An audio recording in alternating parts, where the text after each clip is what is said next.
Hello everyone, welcome to my YouTube channel. আজকে আমরা আলোচনা করব ক্লাস 7 এর লেসন 10 উইলিয়াম ব্ল্যাকের লেখা দ্য ইকুইং গ্রিন কবিতাটি।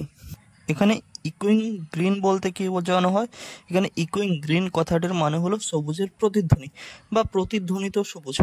দেখো, কবিতা, যে কোনো কবিতা পড়তে গেলে কবি পরিচিতি জানতে হয় এবং সঙ্গে কবি যে কোনো কবিতার দুটি অর্থ থাকে, দুটি মানে থাকে। একটা হলো অন্তর্নিহিত অর্থ এবং অন্যটি আক্ষরিক অর্থ। এখানে আমি তোমাদের দুটোই আলোচনা করব। চলো তার আগে দেখা যাক উইলিয়াম ব্ল্যাক সম্পর্কে। উইলিয়াম ব্ল্যাক 1757 উইলিয়াম ব্ল্যাক, যার জন্ম 1757 সালে এবং মৃত্যু 1827 সালে, was one of the greatest poets. অনেক মহান কবিদের মধ্যে কি ছিলেন? একজন ছিলেন অফ দ্য রোমান্টিক এজ, মানে রোমান্টিক যুগের। Blake's poetry was published in a manner most unusual in literary and art history. এখানে কি বলেছে? ব্ল্যাকের কবিতা সাহিত্যের অন্য ধারায় বা অস্বাভাবিক একটি ধারায় বা শিল্প এবং সাহিত্যের ইতিহাসের একটা কি অস্বাভাবিক ধারায় তার কবিতা প্রকাশিত হতো। He set up a print shop, তিনি একটি ছাপাখানা তৈরি করেন। প্রিন্ট শপ মানে ছাপাখানা। And engraved and published his own poems. এখানে এনগ্রাভড মানে খোদাই করা, এবং তিনি তার কবিতাগুলোর নকশা খোদাই করতেন এবং প্রকাশ করতেন। Some of his well known works আর, তার বিখ্যাত কবিতাগুলির মধ্যে হলো সংস অফ ইনোসেন্স, কথার অর্থ সারল্য, মানে সারল্যের গান। অ্যান্ড কি আছে? সংস অফ এক্সপিরিয়েন্স কথা হলো অভিজ্ঞতার গান। And the marriage of heaven and hell, কত সুন্দর লেখা। হেভেন, স্বর্গ এবং নরকের বিয়ে। যারা প্রথম আমার এই চ্যানেলে এসছো তারা চ্যানেলটিকে সাবস্ক্রাইব করবে, এবং যারা আগে থেকে করেছো তাদের সকলকে অসংখ্য ধন্যবাদ। চলো এরপর কবিতা আলোচনা করা যাক। Let's read. The sun does arise. Arise শব্দের অর্থ কি? উদিত হওয়া। তাহলে এখানে কি বলা যায়? সূর্য ওঠে। And make happy the skies, এবং আকাশকে কি করে? খুশি করে। দ্য মেরি বেলস রিং, আনন্দের ঘন্টা বাজে। টু ওয়েলকাম দ্য স্প্রিং, কেন বাজে? বসন্তকে স্বাগত জানানোর জন্য বা বসন্তকে স্বাগত জানাতে। The skylark and thrush, skylark এবং থ্রাশ এটা হলো একটা পাখির নাম।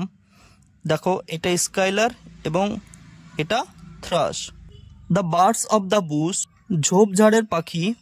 সিং লাউডার অ্যারাউন্ড, চারদিকে উচ্চস্বরে গায়। সিং কথার অর্থ গায়, চারদিকে উচ্চস্বরে গায়। To the bells cheerful sound, ঘন্টার মধুর ধ্বনির সঙ্গে বা শব্দের সঙ্গে। While our sports shall be seen, যখন আমাদের খেলা দেখা যাবে। অন দ্য ইকোয়িং গ্রিন, প্রতিধ্বনিত সবুজের উপরে।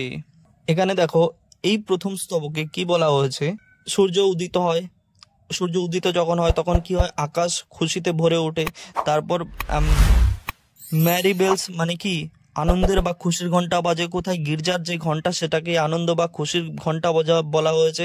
খুশির ঘন্টা বাজে বসন্তকে স্বাগত জানানোর জন্য। আর যখন বসন্ত আসে তখন কি হয়? স্কাইলার্ক এবং থ্রাশ এছাড়া ঝোপঝাড়ের পাখিরা কি করে? চারদিকে উচ্চস্বরে গায়। কিসের সঙ্গে? যেই ঘন্টার ধ্বনি আছে সেই ঘন্টার ধ্বনির সঙ্গে আনন্দে তারা গায়, এবং সেই সময়ই কি হবে? প্রতিধ্বনিত সবুজের উপরে আমাদের খেলাধুলাটা দেখা যাবে। নেক্সট দেখো কি বলেছে? Old John with white hair, পাকা বা সাদা চুলওয়ালা বৃদ্ধ জন। ডাজ লাভ অ্যাওয়ে কেয়ার, হেসে ভাবনাকে বা দুশ্চিন্তাকে উড়িয়ে দেয়। সিটিং আন্ডার দ্য ওক গাছের নিচে বসে। অ্যামং দ্য ওল্ড ফোক, বৃদ্ধ লোকজনের মাঝে। দেখো, এইভাবে বৃদ্ধ লোকজনের মাঝে বসে বৃদ্ধ বা পাকা চুলওয়ালা বুড়ো জন কি করে? সে তার ভাবনাকে দুশ্চিন্তাকে উড়িয়ে দেয়। দে লাভ অ্যাট আওয়ার প্লে, তারা আমাদের খেলা দেখে আর হাসে। অ্যান্ড সুন দে অল সে, এবং শীঘ্রই তারা সবাই বলে। সাস ওয়ার দ্য জয়স, এইরকম বা এমন ছিলই মজা। When we all girls and boys, যখন আমরা সবাই কি ছিলাম? বালক এবং বালিকা ছিলাম। In our youth time were seen, আমাদের ছেলেবেলার সময়ে দেখা যেত। অন দ্য ইকোয়িং গ্রিন, সেই প্রতিধ্বনিত সবুজের উপরে। দেখো এখানে সেকেন্ড প্যারাগ্রাফে এবার বলছে কি?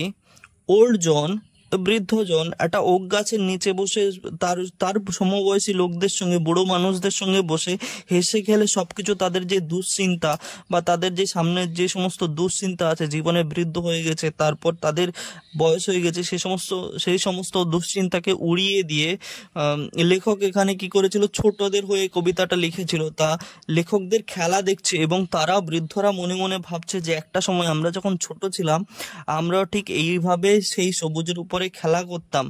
নেক্সট, টিল দ্য লিটলস ওয়ান্স ওয়ারি। ওয়ারি শব্দের অর্থ ক্লান্ত হয়ে যাওয়া। যতক্ষণ না পর্যন্ত শিশুরা ক্লান্ত হয়ে যায়, no more can be merry, তারা আর বেশিক্ষণ আনন্দ করতে পারে না। The sun does descend. Descend শব্দের অর্থ হলো অস্ত যাওয়া। সূর্য তখন কি হয়, অস্ত যায়। And our sports have an end, এবং আমাদের খেলা কি হয়ে যায়, শেষ হয়ে যায়। Round the lapse of their mother, তাদের মায়ের কোলে তারা আশ্রয় নেয়। মেনি সিস্টার্স অ্যান্ড ব্রাদার্স, অনেকগুলো ভাই এবং বোনেদের মতো। Like bird in their nest, কেমন করে মায়ের কোলে আশ্রয় নেয়, পাখিরা যেমন তাদের বাসায়, দেখো পাখিরা এইভাবে বাসায় থাকে। আর রেডি ফর রেস্ট, বিশ্রাম নেওয়ার জন্য কি হয়, তারা প্রস্তুত হয়। And sport no more seen, এবং খেলাধুলা আর দেখা যায় না।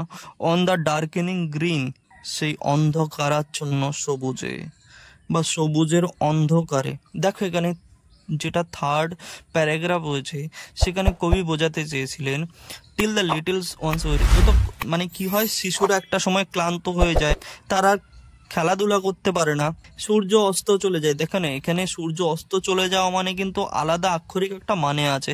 কি হয়, যেভাবে শিশুরা ক্লান্ত হয়ে পড়ে তেমনি ভাবে যারা বৃদ্ধ হয় তারাও কি হয়ে পড়ে, একটা সময় ক্লান্ত হয়ে পড়ে এবং সূর্য অস্ত যায় এবং তাদেরও কি হয়, জীবনের যেই জীবনটা সেটা অবসানের শেষ পথে চলে আসে।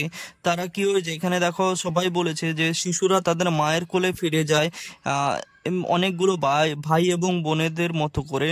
পাখিরা যেভাবে নেস্টে ফিরে যায়, কি হয়, আর রেডি ফর রেস্ট, তারা বিশ্রামের জন্য কি হয়, প্রস্তুত হয়ে পড়ে। তেমনি ভাবে একটা সময় আসে যে বৃদ্ধদের কি হয়, মৃত্যু দশা তাদের জীবনের সমস্ত লীলা সাঙ্গ করে দেয় বা তাদের সমস্ত কিছু শেষ করে দেয়।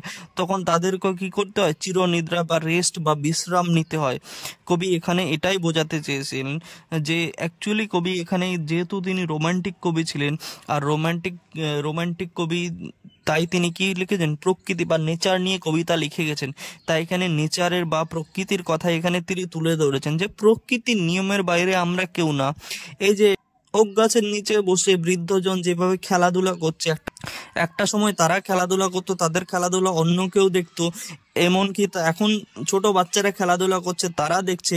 এবার যারা খেলাধুলা এখন করছে তারা একটা সময় বড় হবে, তারা খেলাধুলা দেখবে, বাকিরা কি করবে, বাকি ছোটরা খেলাধুলা করবে, তারা একটা সময় গল্প করবে যে আমরা এইভাবেই খেলাধুলা করতাম। এটাই হলো প্রকৃতির নিয়ম, চিরাচরিত যে নিয়ম, সেই নিয়ম সম্পর্কে কবি এখানে কি করতে চেয়েছেন, আমাদের বোঝাতে চেয়েছেন। তো thank you everyone for watching my videos. আমার এই ভিডিওটা তোমাদের ভালো লাগলে একটা লাইক কমেন্ট করবে এবং বন্ধুদের সঙ্গে শেয়ার করবে। এবং তোমাদের যদি এই কবিতার থেকে যদি কোনো প্রশ্ন থেকে থাকে তাহলে সেটা কমেন্ট বক্সে জানাবে, আমি তোমাদের কমেন্টের উত্তর দেবো।